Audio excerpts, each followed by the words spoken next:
Kiambote Kieno, bonjour, Merolim Béa, je viens vers vous pour faire une petite vidéo au sujet de la journée du 8 mars.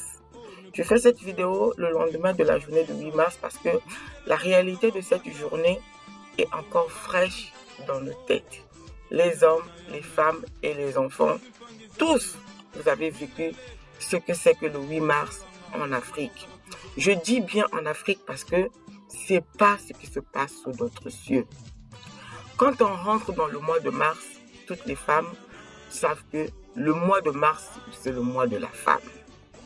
Donc déjà, ceux qui fabriquent les pagnes ont déjà imprimé une multitude de tissus. C'est déjà vendu, c'est déjà là dans les coulisses et tout. Donc, avant le 8 mars, chaque femme veut s'assurer qu'elle a déjà son pagne bien cousu avec un modèle qui va dépasser toutes les autres. Ce qui fait que le 8 mars, mes sœurs sont belles, resplendissantes. Les couturiers font de l'argent. Les salons de coiffure, n'en parlons pas de maquillage et tout. Vous êtes belles, vous êtes resplandissantes. C'est très bien. Vous mettez en valeur le pagne africain. Sauf, la journée du 8 mars ne se limite pas qu'à ça. La journée du 8 mars est une journée où des femmes en Europe et aux États-Unis se sont levées pour lutter en vue d'obtenir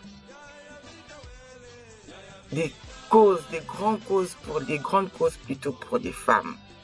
Le droit de vote, réduire des inégalités entre les hommes et les femmes au niveau du travail, dans la société.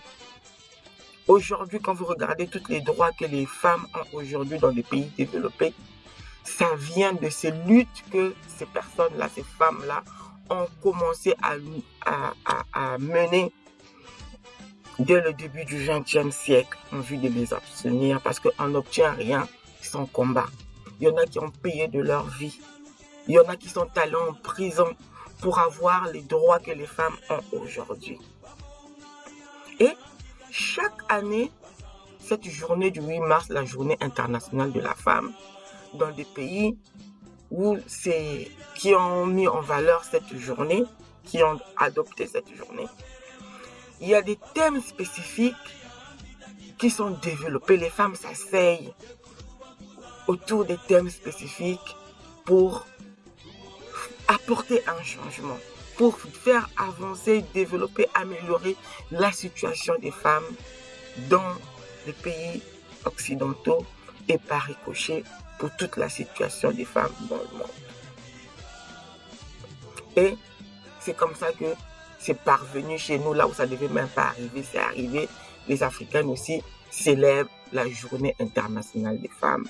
Sauf que nous avons détourné la raison primordiale de cette journée. Revendiquer l'amélioration des conditions des femmes.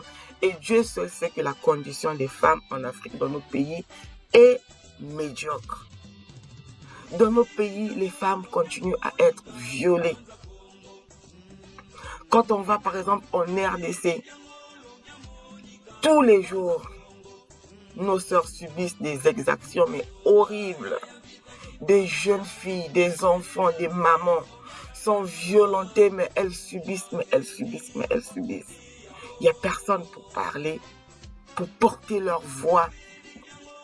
Personne ne se sent concerné.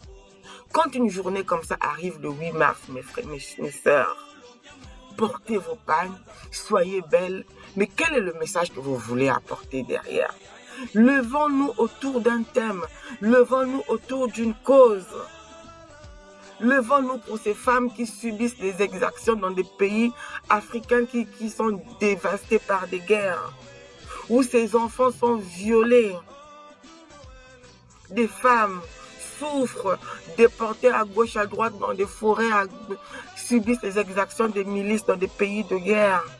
Toi, tu as la chance aujourd'hui d'acheter ton pagne tranquillement, de le porter chez le couturier, de te maquiller, d'exhiber ta beauté le 8 mars. Oui, mais fais-le pour une cause. Fais-le pour celles qui n'ont pas l'occasion, qui n'ont pas la chance de pouvoir être comme toi. soyons solidaires les femmes. Soyons solidaires pour nos causes à nous. Parce que les autres se sont levés pour leur cause à elles. Elles ont obtenu ce qu'elles ont obtenu. Mais nous, aujourd'hui, on n'a pas besoin d'inventer une journée pour la femme africaine. Les femmes européennes, américaines ont déjà mis les choses en place. Profitons-en juste pour pouvoir nous organiser aussi, pour lutter par rapport à nos réalités, à nous. Soyez belles, resplendissantes, défilez pour des vraies causes. L'analphabétisation des filles dans nos sociétés. Les inégalités dans les lieux de travail entre les hommes et les femmes. Mais si je me mets à citer les inégalités que nous vivons dans nos sociétés, nous les femmes africaines, mais je vais faire une vidéo de 10 heures. Vous les connaissez, vous les vivez. Tous les jours, dans votre chair. Et si vous voulez vous entendre, le 8 mars est une opportunité qui s'offre à vous gratuitement.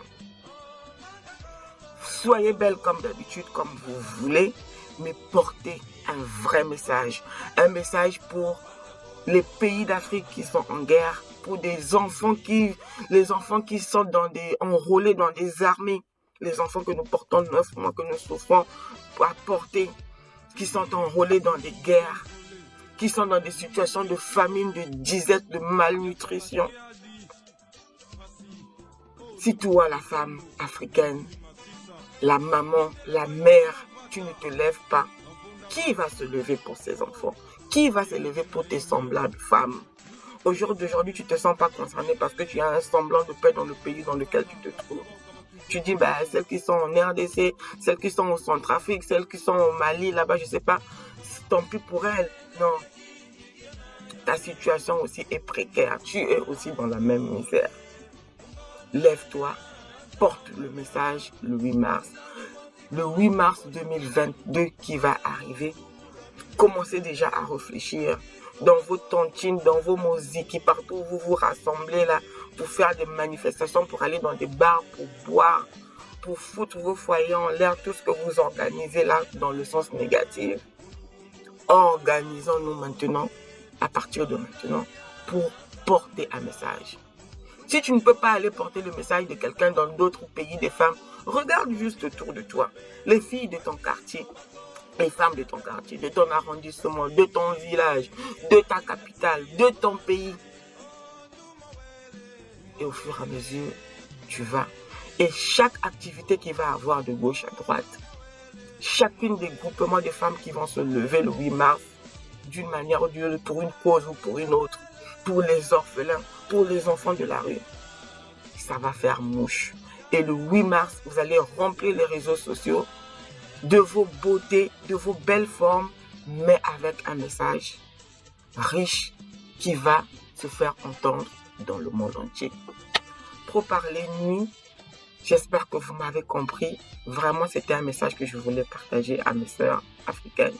Je vous aime, soyez belles, valorisez le pan-africain, brillez, mais en apportant un message de paix, d'amour, de changement dans nos vies de tous les jours.